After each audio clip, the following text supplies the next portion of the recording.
Haleluya. Selamat pagi saudaraku yang terkasih, berjumpa lagi dengan saya pada perenungan hari ini, hari Minggu tanggal 7 Mei 2023, hari Paskah kelima. Mari kita awali pagi hari ini dengan tanda kemenangan kita dalam nama Bapa dan Putra dan Roh Kudus. Amin. Siap sebagai jembatan kepada Tuhan.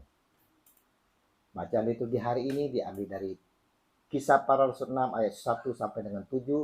Bacaan kedua 1 Petrus 2 ayat 4 sampai dengan 9. Dan Injil Yohanes 14 ayat 1 sampai dengan 12.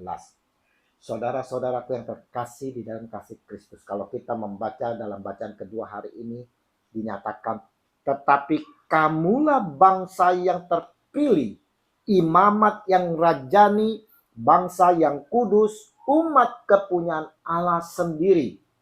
1 Petrus 2 ayat 9. Saya ulangi saudara. Tetapi kamulah bangsa yang terpilih, yang pertama. Kedua, imamat yang rajani. Dan ketiga, bangsa yang kudus. Dan keempat, umat kepunyaan Allah sendiri. Oh, haleluya. Saudaraku yang terkasih, bagaimana sikap kita tentang pernyataan tersebut saudara? Di mana di dalam ayat ini dinyatakan yang pertama kita adalah bangsa yang terpilih, imamat yang rajani, bangsa yang kudus, dan umat kepunyaan Allah sendiri. Pertanyaannya, kenapa kita dipilih saudara? Bukankah kita ini seorang pendosa? Karena semua orang telah berbuat dosa dan telah kehilangan kemuliaan Allah. Roma 3 ayat 23. Saudaraku, kita memiliki hak khusus saudara. Dengan kedatangan Yesus Tuhan ke dunia, ditawarkannya kepada kita hubungan baru dan intim dengan Allah. Hanya di dalam dan karena Tuhan Yesus, orang diselamatkan dan dapat kembali masuk ke dalam jajaran bangsa elit pilihan Allah. Dan oleh karena kasih-Nya, kita diampuni dan dibersihkan dari segala dosa saudara. Dan oleh ketaatan dan kesetiaan kita pula saudaraku yang terkasih, kita diberi tanggung jawab untuk mempertahankan kemurnian diri kita. Kita dipilih untuk melayani. Dan kebanggaan kita adalah dapat menjadi pelayan-pelayan Allah saudara. Hak khususnya adalah dijadikan sebagai alat untuk maksud Allah sepanjang hidup kita.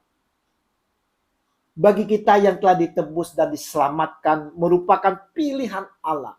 Dan kita dipilih untuk melayani saudaraku yang terkasih. Kita pun dipanggil sebagai imamat yang rajani, yaitu sebagai imam. Sebagai imam kita pengikut Kristus mempunyai akses langsung kepada Allah.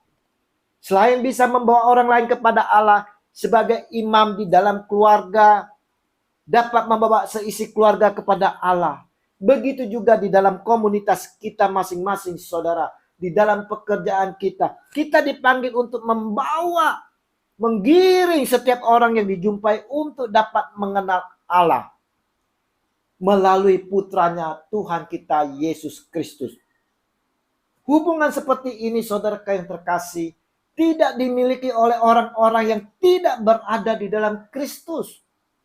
Sebagai imam, kita yang adalah pengikut Kristus harus mempersembahkan karya-karyanya, penyembahannya, dan bahkan dirinya sendiri kepada Tuhan sebagai persembahan yang kudus, yang hidup, yang kudus, dan yang berkenan kepada Tuhan.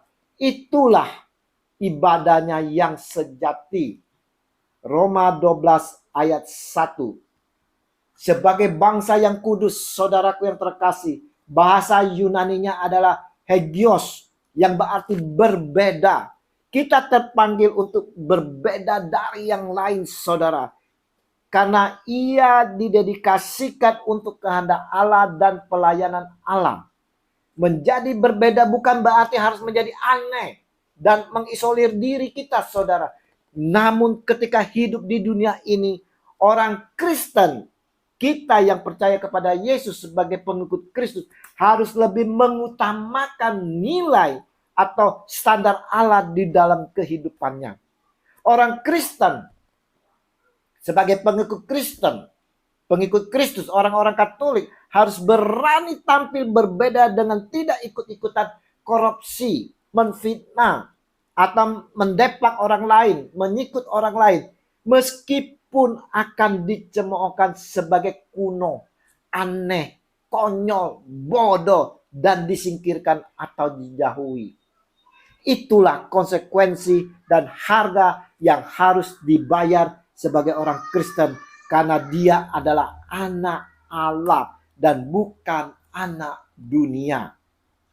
Saudaraku yang terkasih, dan dikatakan juga bahwa kita adalah umat kepunyaan Allah sendiri.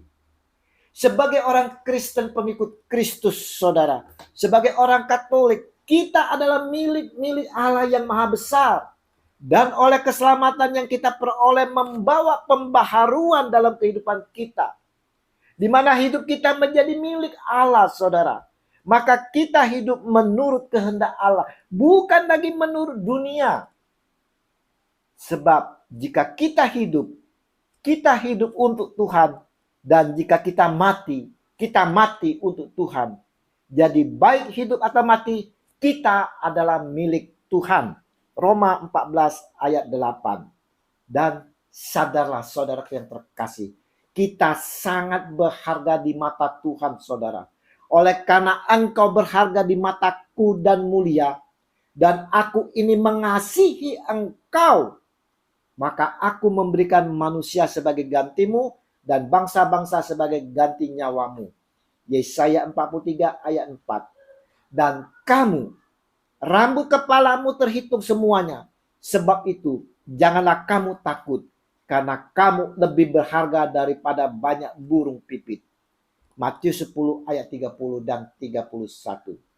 Karena begitu besar kasih Allah akan dunia ini, sehingga ia telah mengaruniakan anaknya yang tunggal, supaya setiap orang yang percaya kepadanya tidak binasa, melainkan beroleh hidup yang kekal. Haleluya.